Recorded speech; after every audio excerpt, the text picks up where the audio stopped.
Inasya Putih, perwakilan dari kelompok 1 akan menjelaskan tentang definisi atom. PPT-nya ada di grup 43. Oke, pengertiannya, istilah atom berasal dari kata sifat bahasa Yunani. Artinya itu tak terbagi, sehingga atom berarti sesuatu yang tidak dapat dipotong atau dibagi-bagi lagi. Konsep atom sebagai komponen yang tak dapat dibagi-bagi lagi pertama kali diajukan oleh para filsuf India dan Yunani. Pengertian atom sendiri adalah suatu bola berongga yang tersusun dari inti atom dan elektron yang mengelilinginya.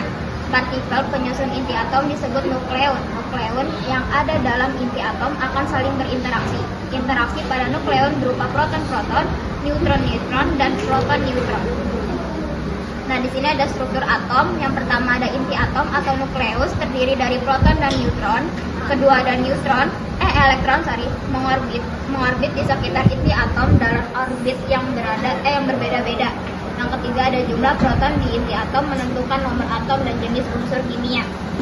Lalu ada komponen atom. Yang pertama ada proton, yaitu partikel bermuatan positif yang terletak di inti atom. Kedua ada neutron, partikel yang tidak bermuatan listrik yang terletak di inti atom bersama dengan proton. Yang terakhir ada elektron, partikel bermuatan negatif yang mengorbit di sekitar inti atom. Nah, di sini itu ada tabel. Aku menjelaskan yang elektron dulu. Elektron itu ada letaknya di kulit atom dan notasinya itu yang 0 itu atau yang atas itu adalah nomor massa, yang bawah 0 itu adalah nomor atomnya. Jadi nomor massanya 0, nomor atomnya itu -1. Lalu ada massanya 0. Elektron itu mempunyai 0 satuan massa atom atau SMA dan nilainya 9,1 kali 10 pangkat min 31 kg. Lalu muatan elektron itu negatif, nilainya itu min 1,6 kali 10 pangkat min 19 C. Penemunya itu Thomson dan percobaannya yaitu tabung sinar katoda, tetes minyak milikan. Yang kedua ada proton, letaknya ada di inti atom, notasinya nomor massanya itu 1, nomor atomnya 1, memiliki 1 satuan massa atom yang bernilai 1,6 kali 10 pangkat 27 kg. Lalu muatannya positif yang bernilai positif 1,6 kali 10 pangkat 19 C. Penemunya itu Goldstein Rutherford. Percobaannya itu melalui tabung sinar anoda. Dan terakhir ada neutron, letaknya ada di inti atom. Notasinya itu nomor massa ada 1 dan nomor atomnya itu 0. Massanya 1 satuan massa atom yang bernilai 1,6 kali 10 pangkat min 27 kg. Lalu muatannya itu netral, jadi nilainya 0 C. Penemunya itu Chadwick dan percobaannya itu melalui penembakan partikel alfa. Sekian penjelasan dari saya, terima kasih. Assalamualaikum warahmatullahi wabarakatuh. Waalaikumsalam warahmatullahi wabarakatuh. Perkenalkan, nama saya Gita. Di sini saya akan menjelaskan teori atom datum. Teori ini meliputi beberapa poin. Yang pertama, atom adalah partikel terkecil suatu materi yang tidak dapat dibagi lagi. Yang kedua, atom berbentuk bola kecil padat. Yang ketiga, atom suatu unsur sifatnya sama. Atom unsur yang berbeda sifatnya berbeda. Yang keempat, atom tidak dapat diciptakan dan dimusnahkan. Selanjutnya, kelebihan teori atom datum. Yang pertama, merupakan teori atom pertama yang memunculkan teori-teori atom lain. Yang kedua, dapat menerangkan hukum dasar kimia, Lavoisier, dan Proust. Yang ketiga, teori Dalton memiliki bentuk model yang mungkin membuat para ilmuwan memiliki potensi dan kesempatan untuk melakukan pengembangan terhadap teori atom Dalton. Yang keempat, menjadikan teori lebih logis dan lebih berkembang dalam ilmu pengetahuan. Selanjutnya, kekurangan teori atom Dalton. Yang pertama, tidak dapat menjelaskan penyebab perbedaan sifat atom suatu unsur dengan unsur lain. Yang kedua, tidak dapat menjelaskan kelistrikan atau muatan materi. Yang ketiga, tidak dapat menjelaskan cara atom-atom saling berikatan. Yang keempat, beberapa unsur tidak tersusun dari atom melainkan molekul. Yang kelima, atom-atom dari unsur yang sama dapat memiliki massa yang berbeda. Sekian dari saya. Assalamualaikum warahmatullahi wabarakatuh. Saya mau Rafi, kelompok pasar saya adalah kelompok 3. Saya akan menjelaskan mengenai teori atom Thomson. Teori atom Thomson juga dikenal sebagai model atom bom budi yang pertama kali dikemukakan oleh Joseph John Thomson tahun 1897. Melalui teori ini, beliau menyampaikan beberapa postulat, yaitu atom terdiri dari bola positif yang di dalamnya itu terdapat elektron-elektron negatif, dan elektron-elektron negatif ini bergerak di dalam bola positif. Lalu bola positif memiliki muatan positif yang seimbang dengan muatan negatif elektron-elektron. Melalui teori ini, Thomson menerangkan adanya partikel subatomik, yaitu partikel yang lebih kecil dari atom. Lalu Thomson juga menerangkan adanya sifat listrik atom. Teori atom Thomson ini menjadi awal mula berkembangnya struktur atom. Dan dari ini juga menunjukkan bahwa atom memiliki struktur dan bukan bola kecil yang padat. Teori ini memiliki beberapa kelemahan. Di antaranya yang pertama, tidak dapat menjelaskan spektrum atomik. Dan yang kedua, tidak dapat menjelaskan sifat kimia atom. Sekian. Assalamualaikum warahmatullahi wabarakatuh.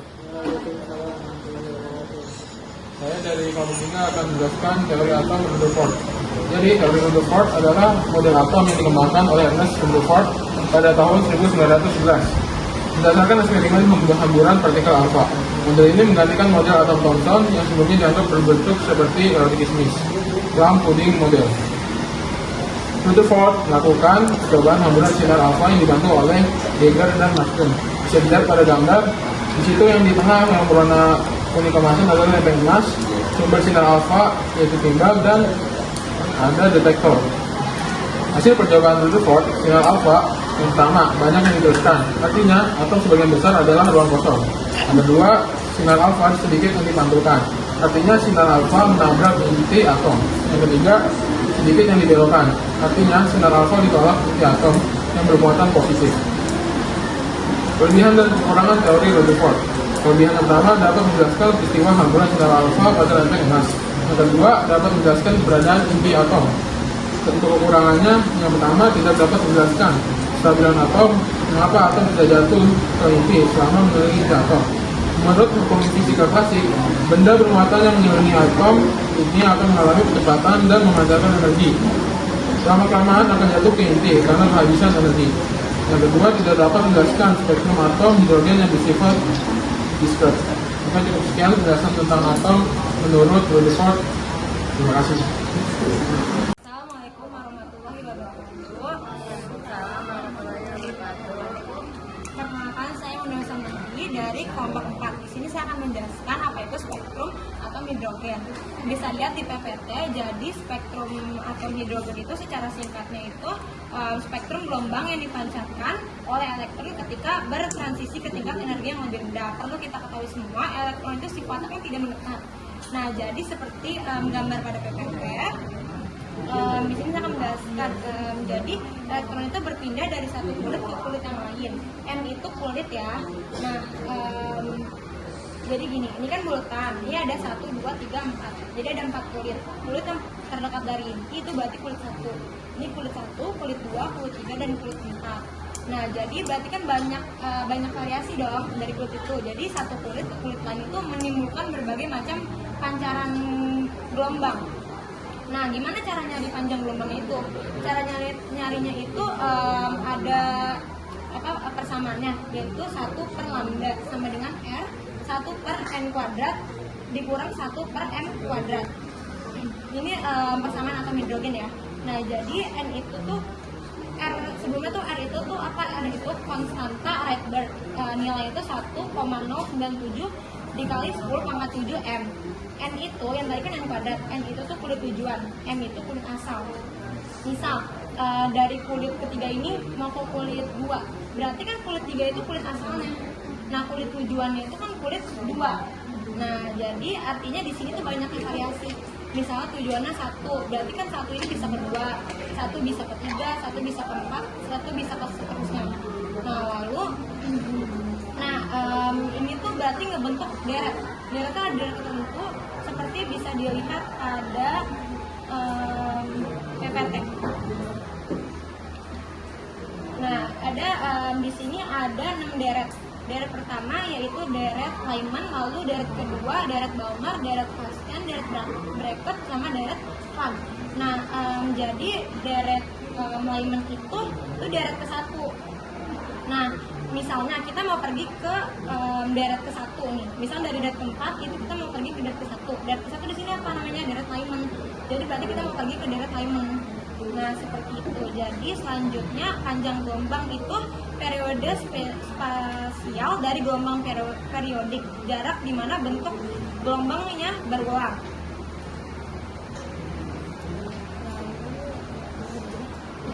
Cukup sekian dari saya, kurang lebih mohon maaf. Terima kasih. Assalamualaikum warahmatullahi wabarakatuh. Waalaikumsalam warahmatullahi wabarakatuh. Perkenalkan, nama saya Radia Sangkara Putra. Saya dari kelompok 5. Di sini saya akan menjelaskan teori atom Bohr. Yang pertama-tama, apa itu teori atom Bohr? Teori atom Bohr itu yang ditunjukkan oleh fisikawan Denmark Niels Bohr pada tahun 1913. Itu menjelaskan struktur atom dengan model yang menggambarkan elektron berputar mengelilingi inti atom dalam orbit yang memiliki energi tertentu. Bisa lihat di gambar situ, kita elektron itu berputar mengelilingi neutron dan proton. Neutron dan proton itu sebagai isinya. Nah, untuk N sama dengan 1, N sama dengan 2, N sama dengan 3 itu artinya kulit atomnya. Jadi kan N sama dengan 1 berarti kulit atom pertama, kulit atom kedua, kulit atom ketiga. KLM itu sebagai penanda aja bahwa kulit atom pertama itu K, kulit atom kedua itu L, kulit atom ketiga itu M, biar nggak tukar-tukar aja. Terus di situ ada rumus menentukan sudut elektron, itu namanya elektron. Terus itu kan rumusnya itu L sama dengan N dikali H per 2Pi, di mana N itu tingkat energi dan H itu Pascal Planck, 6,6 dikali 10 mV Joule. Nah,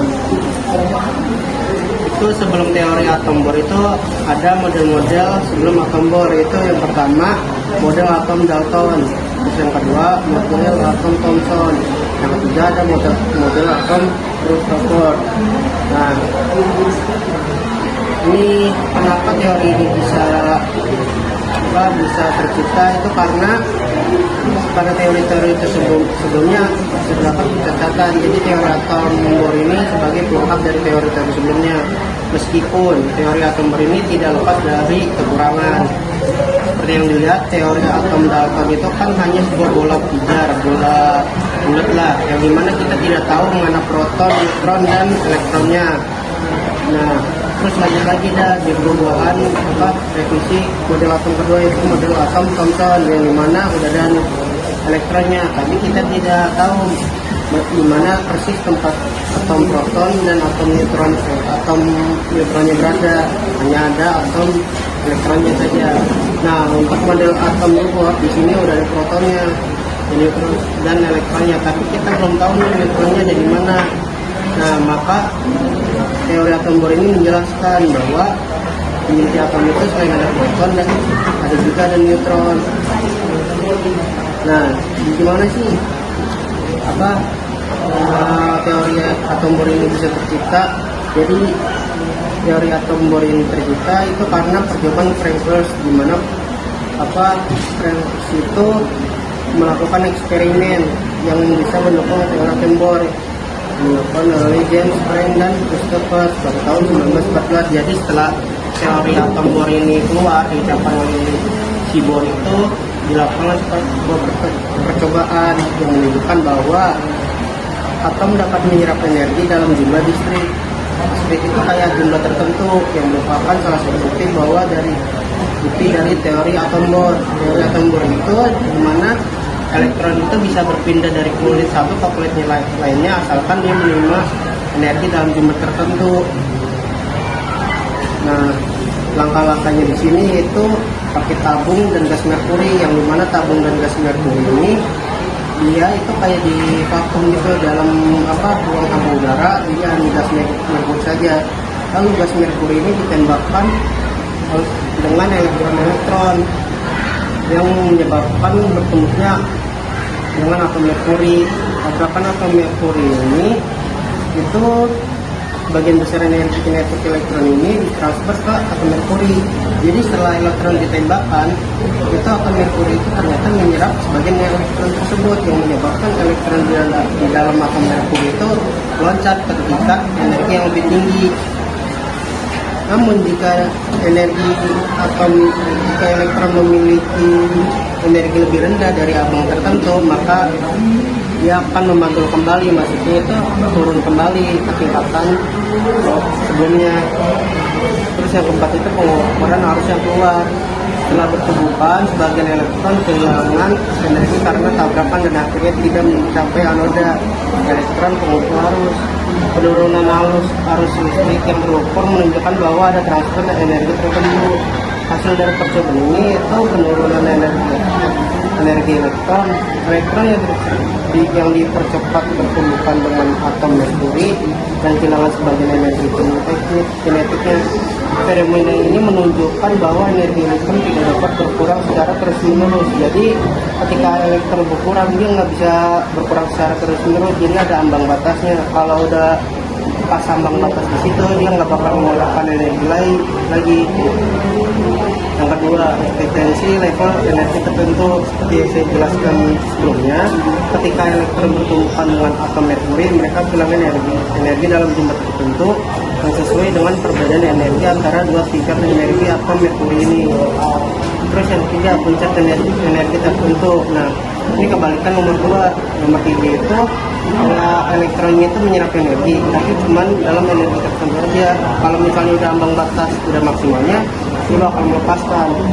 Kelebihan teori atom Bohr ini menjelaskan spektrum garis hidrogen dengan konsep orbit elektron. 2. Mengenalkan orbit stasioner.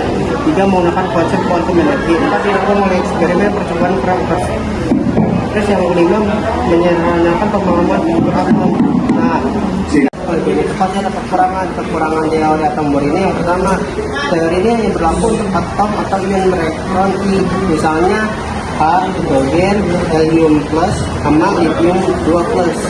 Jadi selebihnya itu nggak bisa. Jadi teorinya yang berlaku untuk ion yang ada elektronnya berelektron. Tidak dapat menjelaskan efek Zeeman. Nah, efek Zeeman itu adalah peristiwa terpecahnya dari spektrum atom hidrogen menjadi beberapa bagian akibat pengaruh medan magnet. Bisa dilihat di sini, itu kan pertama spektrum atom hidrogen itu awalnya ada 2 keping. Nah, karena ada pengaruh medan magnet, dia itu berubah jadi pecah, jadi ada 4 keping. 3. Melanggar teori kuantum. Nah, sini saya akan menjelaskan lebih detail bagaimana cara mengukur atau mencari tahu banyak elektron di setiap orbitnya. Rumusnya apa? Tinggal 2.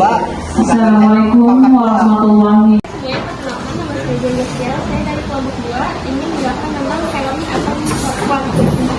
Pengertiannya yaitu teori kuantum adalah cara fisika yang menjelaskan perilaku materi dan energi dari sebuah partikel, contohnya atom dan partikel atom. Yang pertama ada hipotesis de Broglie, yaitu partikel yang bergerak dapat memiliki sifat-sifat gelombang atau cahaya dan panjang gelombang. Kemudian ada partikel umum, yaitu lambda sama dengan H per P dan lambda sama dengan H per M kali T. Nah, yang kedua ini ada elektron. Lambda sama dengan akar 2 M minus F. Terus selanjutnya ada gelombang Fedinger, yaitu jika gelombang memiliki sifat gelombang, maka keadaan elektron dinyatakan dalam posisi gelombang yang disebut gelombang Fedinger. Selanjutnya, asas ketidakpastian Heisenberg, yaitu keberadaan elektron dalam atom tidak dapat diketahui secara pasti. Yang ada hanya kebolehjadian terbesar menemukan elektron dalam atom. Selanjutnya itu bilangan kuantum. Bilangan kuantum adalah suatu harga yang menyatakan keadaan partikel suatu atom. Bilangan kuantum terdiri dari bilangan kuantum. Yang pertama ada azimut, magnetik, dan spin. Kemudian pertama ada bilangan kuantum utama atau prinsipial atau N, yaitu suatu harga yang menyatakan tingkat energi atau kulit dalam atom. Yang kedua ada bilangan kuantum azimut atau orbital atau L, yaitu suatu harga yang menyatakan kulit atom. Yang ketiga ada Bilangan kuantum magnetik ML atau M yaitu suatu harga yang menyatakan banyak posisi atau orientasi orbital. Terus selanjutnya ada bilangan kuantum spin atau MS atau S, yaitu bilangan kuantum spin adalah suatu harga yang menyatakan kedudukan dan arah rotasi elektron pada suatu orbital. Bilangan kuantum spin tidak digunakan dalam menentukan kadar orbital, hanya untuk menentukan perbedaan elektron pada suatu orbital. Oke, sekian dari saya. Bisa.